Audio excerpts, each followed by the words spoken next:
Hello everyone, welcome to HSCodehub. Today we are going to talk about a critical step many admins and developers overlook, securing your Salesforce data loader.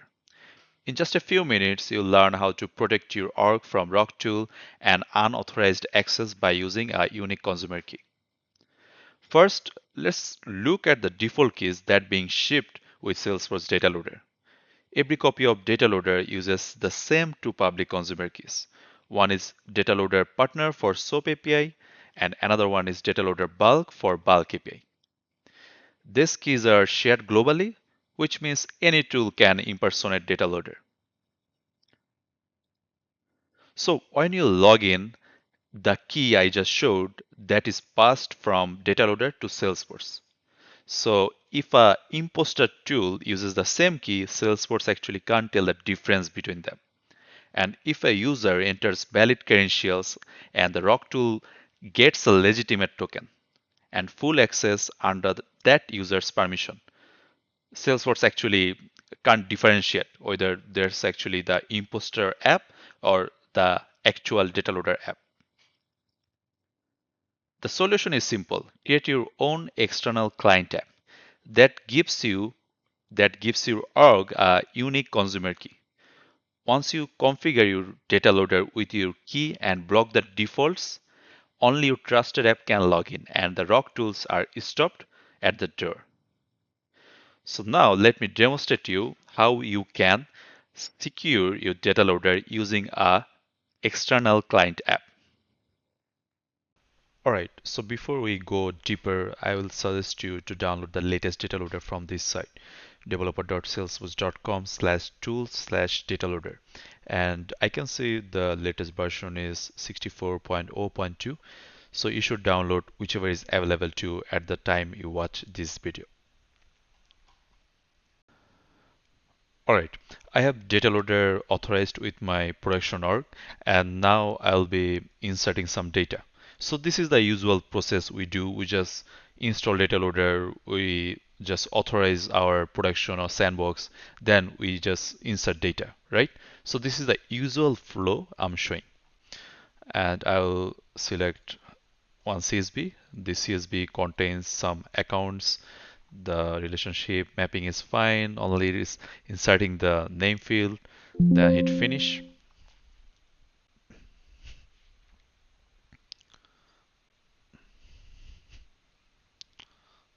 Okay, there were 100 successful inserts. That means our insertion was fine. All right. So now let's talk about securing your org, how you should do it the proper way. All right. Let me move the data loader window. And first of all, you'll have to go to setup. I'm in the setup and go to the connected app OAuth usage. Okay, this one. You can just search it and find it. So I'm already in this page. What I'll have to do, block the data loader bulk and data loader partner. As you can see, there's a block button. I will block this one. Also, the data loader partner, I will be blocking this one as well. Okay, so now I will try to insert again the same file and let's see if it works. The same account file, next, finish, yes.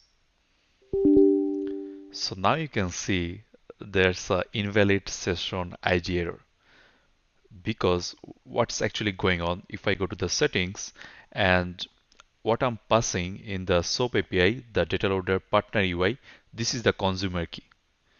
Okay, but I have blocked it from here that the Dataloader Partner, this one, the Dataloader Partner UI, this consumer key is no longer allowed. Also, the Dataloader Bulk, I have also blocked this one as well. This means I have secured my production org from the imposter Dataloader app. Alright, now we have secured our org, but we are no longer able to insert data in our production, right? So in order to do that, what we'll have to do, first of all, you'll have to create an external client app. Let me go through the steps. You'll have to go to the setup as usual, from setup, you'll have to search for external client app manager. After coming to here, you'll have to select new external client app.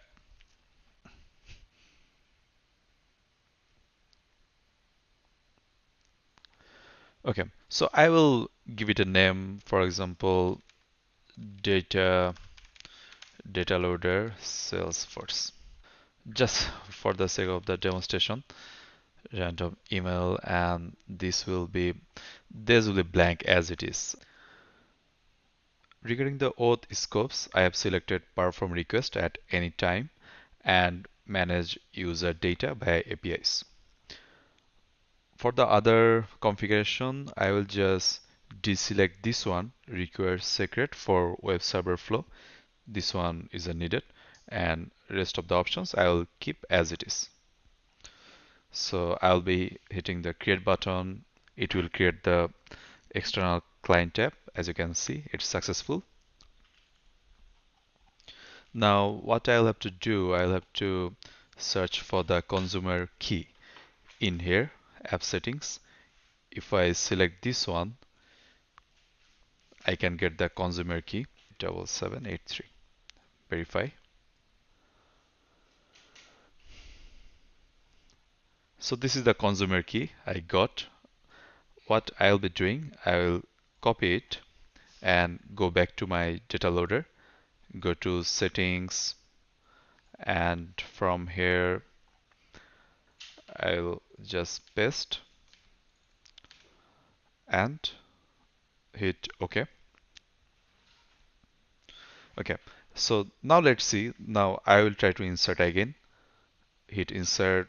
Okay, the authorization went away. Uh, let's reauthorize. So the authorization is successful. Let's go back to data loader. I will hit account. Then I will select the dummy account CSV file. Go next. Okay, it's not needed. Mapping is fine. I'll hit finish. From the data loader, try to insert the data. Let's see how it goes using the bulk API insert. Alright, you can see we have successfully inserted 100 records. There were no errors as before. After blocking this two, Dataloader Bulk and Dataloader Partner, we got the session error, right? Because we blocked them. Alright, so now let's go to the external client app, auth usage. Over here you can see the Dataloader Salesforce. So this is the one we created, and if you go inside view usage, it will show when the initial connection was initiated and when it was last used. Alright, now let's go to the data loader and go to settings, and I have changed it to SOAP API. The first time we used the bulk API, right? Now let's see whether SOAP API works fine. I will go hit insert, then account, hit next. Okay, next, the mapping is fine. Hit finish. Yes, I want to proceed. Alright, so our SOAP API is also working and the bulk API is also working. So just to prove that our consumer key is being passed from Dataloader to Salesforce, let's go to the setting and I'll just alter the consumer key. I'll just remove one character from the consumer key SOAP API production version, and let's save it, hit OK, and let me try to insert one more time. Alright, I'll have to reauthorize. Let's reauthorize to production.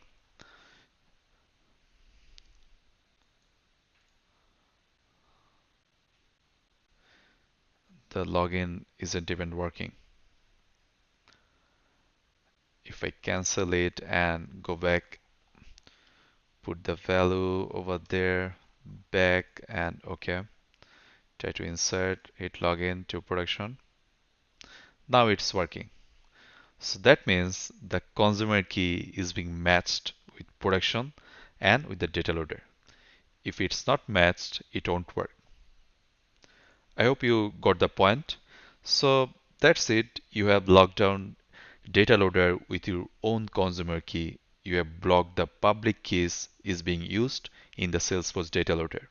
Now, even if someone downloads an imposted data loader, it can't connect to your org. This is the data loader done the right way. If you found this helpful, don't forget to like this video and subscribe to HSCodehub. Hit the bell icon so you never miss important Salesforce tips and security guidelines.